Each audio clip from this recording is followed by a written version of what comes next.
अब यहाँ पे ग्रिड लाइंस का ऑप्शन है, इस ऑप्शन पर क्लिक करें तो हमारे सामने हॉरिजॉन्टली 3 लाइंस शो हो रही हैं और वर्टिकली भी 3 लाइंस शो हो रही हैं। इसके अलावा नीचे मैग्नेटिक टूल और ग्रिड लाइंस की सेटिंग शो हो रही है। मैग्नेटिक टूल दरअसल किसी भी शेप या टेक्स्ट वगैरह को किसी खास जगह पे एडजस्ट करने के लिए, उसकी पोजीशन सेट करने के लिए हम इस्तेमाल कर सकते हैं।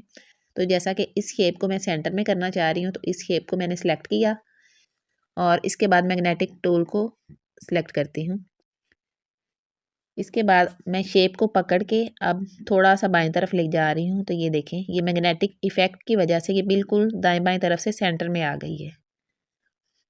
और ये जो ऊपर रेड लाइन शो हो रही है, ये मैग्नेटिक इफ़ेक्ट की लाइन है। अब मैं ऊपर नीचे से भी इसे सेंटर में करना चाह रही हूँ, तो थोड़ा सा मैं नीचे से लेकर आऊँगी।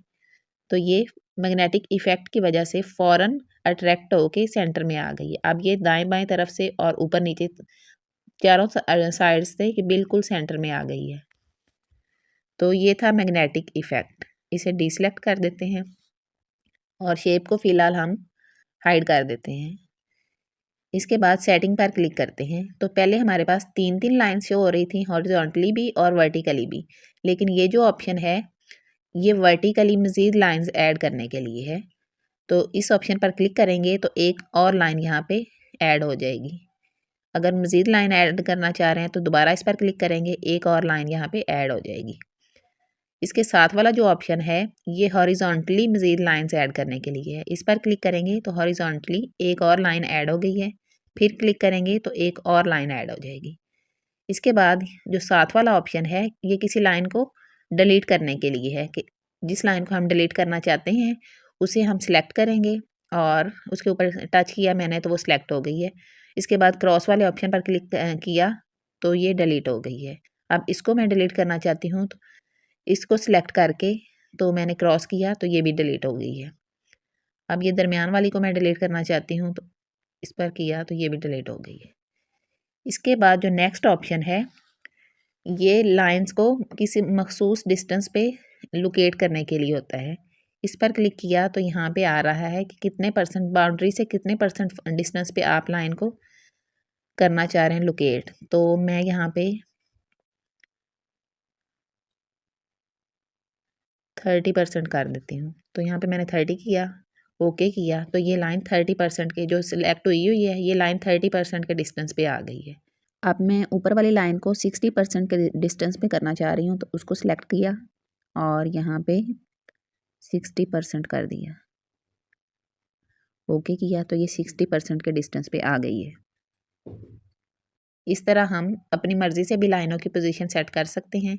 इसके बाद जो लास्ट ऑप्शन है इस पर क्लिक करें तो यहाँ पे ये लाइंस की आ रहा है कि कितनी लाइंस हम ऐड करना चाह रहे हैं। पहले हमने हॉरिजॉन्टली भी देखा था कि 3 लाइंस पहले थी और वर्टिकली भी पहले 3 लाइंस थी जब हमने मज़ीद लाइंस ऐड नहीं की थी।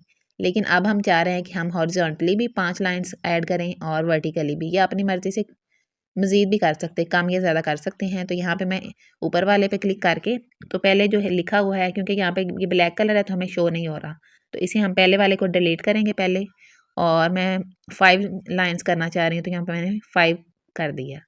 अब नीचे वाले पे क्लिक करके यहाँ पे इसे पहले क्रॉस करेंगे, जो पहले वाला था वो डिलीट हो जाएगा।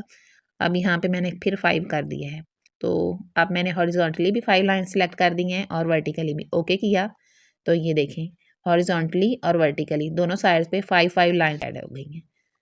तो ये था ग्रिड लाइंस का ऑप्शन। इसके बाद जूम का ऑप्शन है, तो इसको देखने से पहले हम ये जो चीज़ें हैं इनको अनहाइड कर दिया है। अब हम ये जूम वाले ऑप्शन पर क्लिक करते हैं। अब यहाँ से पकड़ के हम इसको जूम कर सकते हैं, जितना हम करना चाहते हैं जूम कर सकते हैं। इसके बाद अगर हम जूम आउट करना चाह रहे हैं, ये जूम इन किया था हमने, अगर हम जूम आउट करना चाह रहे हैं तो यहाँ पे ऊपर जो परसेंटेज शो हो रही है इस पर क्लिक करेंगे तो ये जूम आउट हो गया, और अब ये जूम वाले ऑप्शन पर दोबारा क्लिक कर दिया तो ये बैक हो गया है। इसके बाद यहाँ पे एक और ऑप्शन शो हो रहा है, ये अनडू का ऑप्शन है, कि जो चीज़ हम स्टेप बाय स्टेप जो चीज़ें ऐड कर रहे थे, ये जो सेटिंग कर रहे थे, तो उनमें से अगर कोई सेटिंग ख़राब हो जाती है तो हम उसे अनडू कर सकते हैं। जैसा कि मैं यहाँ पे एक टेक्स्ट बॉक्स लेती हूँ, इसके बाद इसकी यहाँ पे मैं पोजीशन लेके सेट करती हूँ।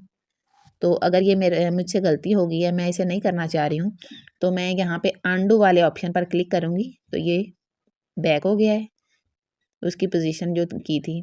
इसके बाद दोबारा अंडू करूँगी तो ये डिलीट हो गया है। तो एक एक करके एक स्टेप करके ये बैक होता जाता है, अंडू होता जाता है। तो ये थे ऊपर वाले ऑप्शंस।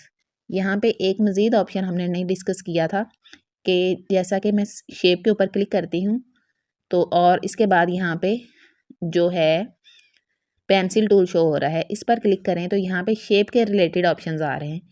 ये पहला ऑप्शन है कॉपी का कि इस पर क्लिक करें तो शेप की कॉपी हो जाएगी। इसके अलावा दोबारा क्लिक करें तो यहाँ पे ये शेप की पोजीशन सेट कर सकते हैं नेक्स्ट ऑप्शन से। इसे टू फ्रंट कर सकते हैं, टू बैक कर सकते हैं और नेक्स्ट ऑप्शन से इसको रोटेट करवा सकते हैं और फिर इसका साइज सेट कर सकते हैं।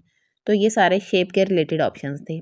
पहले हमने पढ़ा था ना कि टेक्स्ट के रिलेटेड ये ऑप्शन शो हो रहे थे जब हमने टेक्स्ट पर क्लिक किया था, लेकिन यहाँ पे शेप के रिलेटेड ऑप्शन पे जब शेप पर क्लिक करते हैं तो शेप के रिलेटेड ऑप्शंस शो हो रहे हैं।